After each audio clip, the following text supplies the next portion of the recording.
Students, good morning to all of you. दोस्तों, आज हम क्लास 7 के एनसीईआरटी करने वाले हैं। चैप्टर नंबर 7 और चैप्टर नेम इज सॉइल। ये चैप्टर आज हम अच्छे से करेंगे, तो लेट्स स्टार्ट। और दोस्तों, अगर आपको हमारा चैनल अच्छा लगे तो इसे लाइक करें, शेयर करें और इसे आगे आने वाले नोटिफिकेशन के लिए सब्सक्राइब भी कर लें। ओके, अब हम आगे बढ़ते हैं। Soil is one of the most important nature resource. क्या है? नेचर के द्वारा गिफ्टेड किया हुआ एक बहुत ही इम्पोर्टेंट रिसोर्स है। ठीक है, it provides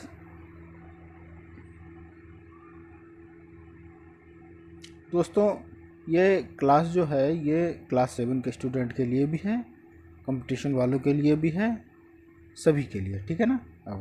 it provides encourage to the plants and supplies water to nutrients. ठीक, प्लांट्स को क्या करता है ये soil?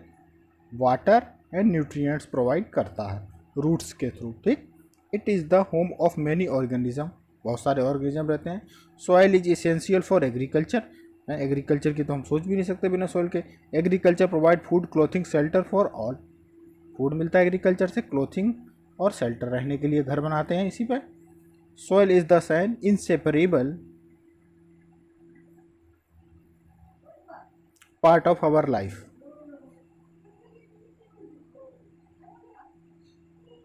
The eagerly fragrance of soil after the first rain is always refreshing. देखते हैं जब बारिश होती है तो खुशबू आती है, भींगी भींगी सी, भीनी भीनी सी। तो दैट ऑल दीज थिंग्स क्या है? ये फर्स्ट रेन के बाद रिफ्रेशिंग, ये सब नॉर्मल चीज़ें हैं। ठीक, हमें सबको पता है। यहाँ पे कुछ भी ऐसा नहीं है जो अभी आपको नोट डाउन करना है। जब नोट डाउन करना होगा तो बताएंगे। ठीक, one day during the rainy season, Paheli and the Buju observed an earthworm coming out of the soil. Paheli wondered whether there were the organism also in the soil. केचुआ देखा बच्चों ने तो वो सोच रहे क्या और ऑर्गेनिज्म है इसमें कि नहीं है। तो हम अब देखो, इन्होंने कुछ एक्टिविटी करी है तो ये एक्टिविटी भी ठीक है। अब क्या है दोस्तों, अब ये एक पॉल्यूटेंट के तौर पे है कि हम कभी और कुछ कहीं पे क्लास में कोई एक्टिविटी हो, कोई कुछ पूछे तो ये नॉर्मल बच्चों के लिए ये सबको पता है कि पॉलीथीन एंड जो प्लास्टिक बैग्स होते हैं ये पोल्यूट कर देते हैं ना।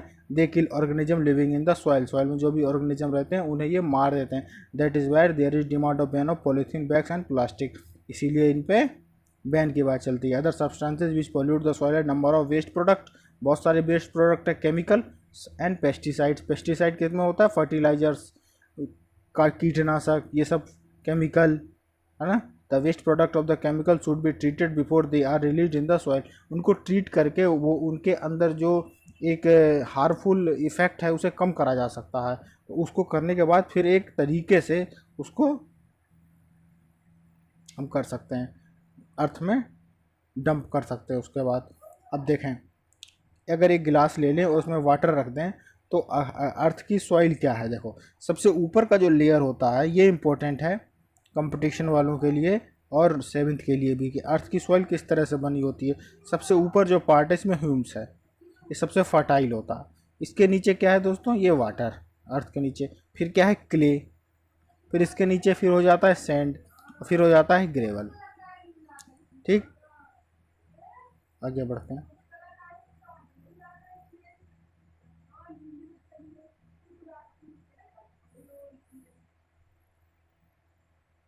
ये देख लेते हैं, इसे नोट कर लें। The rotting dead matter in the soil is called humus. इसे नोट करें, the rotting dead matter in the soil is called humus. ठीक, और जो ये जो the process by which the degradation of humus happen is called weathering. क्या है? देखें, the you probably know that the soil is formed by the breaking down of rocks by the action of wind, water and climate. ये इसके थोड़ा बनता है भाई, छोटे छोटे पार्टिकल्स आते हैं वाइंड के द्वारा, वाटर के द्वारा। ठीक है ना। This process is called weathering. और जो इसको जो नुकसान पहुंचाता है, ठीक है ना, उसको क्या कहते हैं? Soil erosion. वेदरिंग के द्वारा जो वेदर के जो ये 3 चीज़ें, वाइंड, वाटर एंड क्लाइमेट, ये वेदरिंग कहलाएगा। The nature of the any soil depends upon the rocks by which it has been formed and the type of vegetation that grows in it. जो vegetation होता है उसके द्वारा भी जानते हैं, किसके द्वारा बने हैं उसके द्वारा जानते हैं, क्या लैंड फॉर्म है उसके द्वारा कहते हैं, ठीक है ना। अभी हम आगे पढ़ेंगे।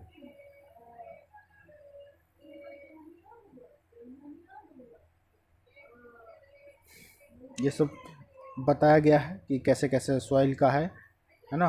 बेड रॉक सबसे नीचे, पत्थर वत्थर होते हैं सॉइल टाइप, ये यहाँ से है इम्पोर्टेंट, हम इसको देखेंगे।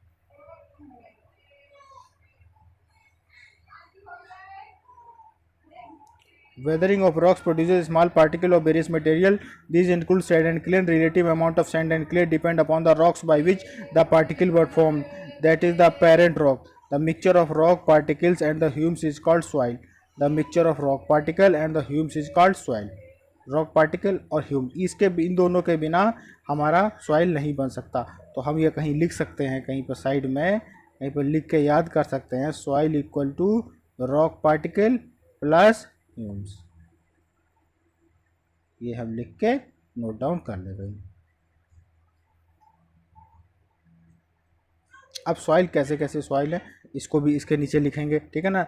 The soil is classified on the basis of proportion of particles of various sizes. The soil contains greater proportion of big particle is called sandy soil. Sandy soil जानते हैं हम, हैं मरुस्थलीय area. And if the proportion of the fine particle is relatively higher, then it is called clay soil. ठीक, और फाइनर है, ठीक है ना। If the particle of large and fine particles is about the same, then the soil is called loamy soil. अगर large particle और fine particle दोनों एक ही जैसे हैं तो लोमी सॉइल। सैंडी सॉइल हमें पता होना चाहिए इफ द वेरियस साइजेस के होंगे और greater proportion of big particle, जहाँ बिग पार्टिकल हो, आप जाओगे तो बालू हाथ में उठाओगे तो एक पार्टिकल को देख सकते हो, तो सैंडी सॉइल हो गया। क्लेई सॉइल कौन सा हो गया, क्ले मिट्टी है तो मिट्टी में आप जाओ क्ले में तो आप क्या एक एक बारीक बारीक कण निकाल सकते हो, नहीं निकाल सकते, तो उसको बोलते हैं क्ले सॉइल। तो सैंडी सॉइल, फिर क्ले सॉइल और ये लोमी सॉइल। लोमी सॉइल में क्या है, सैंडी सॉइल और क्ले सॉइल, इन दोनों का मिक्सचर है, कि दोनों का मिक्सचर है सैंडी सॉइल और क्ले सॉइल का। लोमी सॉइल का है मिक्सचर, ठीक। तो तीन तरह के हम क्लासिफाई कर सकते हैं, सैंडी सॉइल, क्ले सॉइल और लोमी सॉइल। सैंडी सॉइल अगर हम साइज के हिसाब से देखें, तो देखो आप, सैंडी सॉइल के पार्टिकल की साइज सबसे ज़्यादा होगी। उसके बाद अगर हम देखें तो लोमी सॉइल की होगी, क्योंकि इसमें मिक्सचर है तो सैंडी कुछ आ जाएगा, और फिर किसका होगा, क्ले सॉइल। अगर साइज बाय पार्टिकल्स, साइज, तो ये होगा। गेटिंग माय पॉइंट और नॉट, ठीक। सैंडी सॉइल सबसे बड़ा, ठीक, और ये जो लोमी सॉइल है इसमें इन दोनों का मिक्सचर, ठीक। आगे बढ़ते हैं, इसको हम कर लेते हैं थोड़ा, ये इम्पोर्टेंट है। The size of the particles of soil has influence to its properties. Sand particles are quite large, they can not fit close together. देखते हो आप एक दूसरे से अलग अलग ही रहते हैं, so there are large spaces between them, this spaces are filled with air. We say that the sand as well as aerated water can drain quickly through the spaces between the sand particle, so sandy soil tend to be light, well aerated and rather dry. Clay particles being much smaller, packed together, leaving the space of air. Unlikely sandy soil, water can be held or tiny gap between the particles of clay, so clay soil have less air. Clay में क्या होता है, छोटे छोटे बहुत particle अच्छे जुड़े हुए होते हैं, तो लेस एयर होता है यहाँ पे। But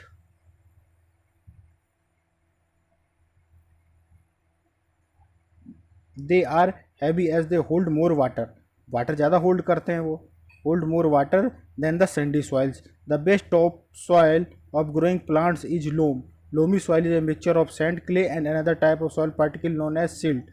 Silt occurs as a deposit of river beds. किसका होता है, रिवर बेड। तो रिवर बेड बहुत अच्छे न्यूट्रिएंट्स होते हैं, ठीक है ना। तो silt, the size of the silt particle is between the sand and the clay, ठीक, इसके बीच का होता है। क्ले बहुत छोटे छोटे होते हैं। The loamy soil also has humus in it. It has the right water holding and capacity for the growth of plants. ठीक, तो प्लांट की अगर आपको ग्रो में कोई पूछे कि सबसे अच्छी जो सॉइल है वो प्लांटों के लिए कौन सी होगी, तो सबसे बढ़िया तो रिवर वाली है, सिल्ट सबसे बढ़िया रिवर। प्लांट ग्रो करना है आपको है ना, खेती करनी है एग्रीकल्चर के लिए, तो सिल्ट सबसे बढ़िया ये नॉर्थ इंडिया में पाया जाता है। देखते हो आप, सब गंगा रिवर बेसिन से बने हुए हैं।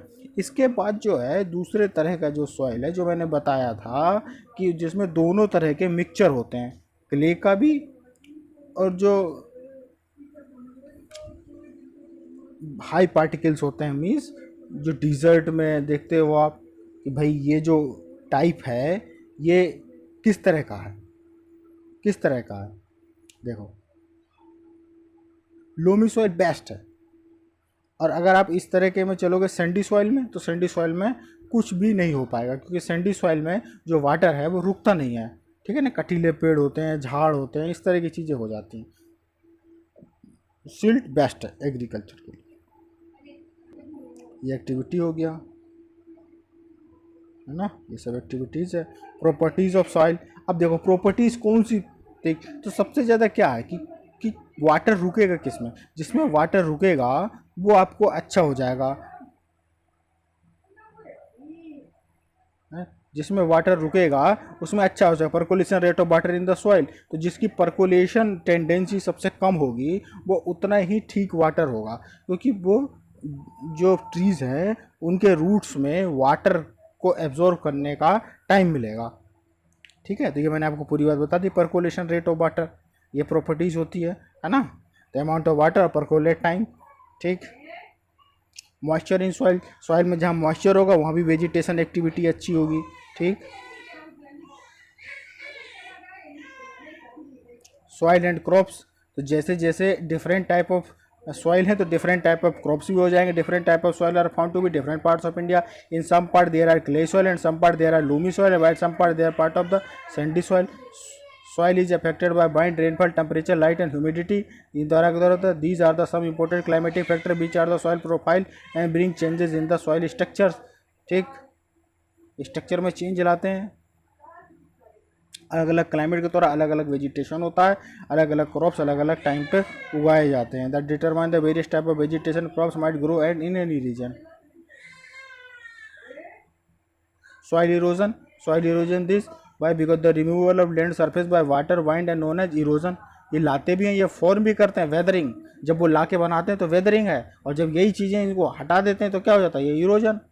भाई देखो जैसे यहाँ पे है तो वो एयर के थ्रू लैंड का फॉर्मेशन हो रहा, बारिश में लाए यहाँ पे कहीं पे आके ये रुक गए तो यहाँ पे ये बन गया। ठीक है ना, और किसके द्वारा होते हैं, वाटर वाइंड। ठीक, अब फॉर्म हो गया, लेकिन कभी वाइंड बहुत तेज चली तो ये उड़ा के ले गई इन्हें। पानी बहुत तेज बहाव में आई स्पीड से तो ये हट गई यहाँ से, तो ऊपर का जो फर्टाइल लैंड है वो हट जाएगा यहाँ से, तो इसको क्या बोल देंगे, इरोजन, सॉइल इरोजन।